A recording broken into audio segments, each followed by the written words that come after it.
Assalomu alaykum.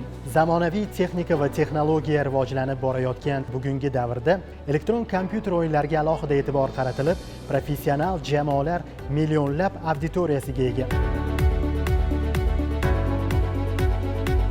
Elektron kompyuter o'yinlari bo'yicha jahonning katta arenalarida har yili yirik turnirlar, Osiyo, Yevropa va jahon chempionatlari o'tkazilib, jonli translyatsiyalar millionlab tomoshabin yig'moqda. Jismoniy va raqamli texnologiyalarni o'zida mujassam etgan yangi digital sport yo'nalishlari ommalashmoqda.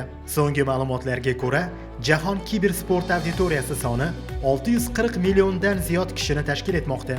2024-yildan kibersport Olimpiya o'yinlari oilasiga kiritildi.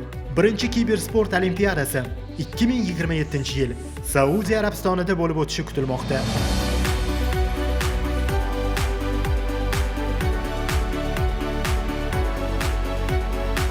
2022-yildan boshlab O'zbekiston Respublikasi Prezidenti qaroriga muvofiq O'zbekistonda ham kibersport yo'nalishi alohida sport turi sifatida e'tirof etildi. Aynan mana shu yildan boshlab respublikamizda professional o'yinchilar hamda jamoalar shakllantirildi. Muntazam ravishda mahalliy hamda xalqaro turnirlar o'tkazila boshlandi.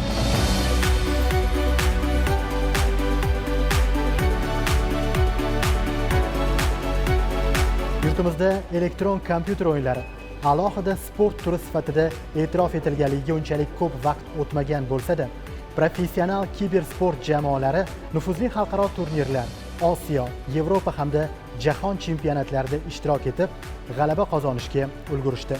Oldinda esa ularni yanada yangi marralar, yangi g'alabalar kutmoqda. Zamonaviy elektron sport o'yinlari vakillariga bu yo'lda biz omad tilab qolamiz.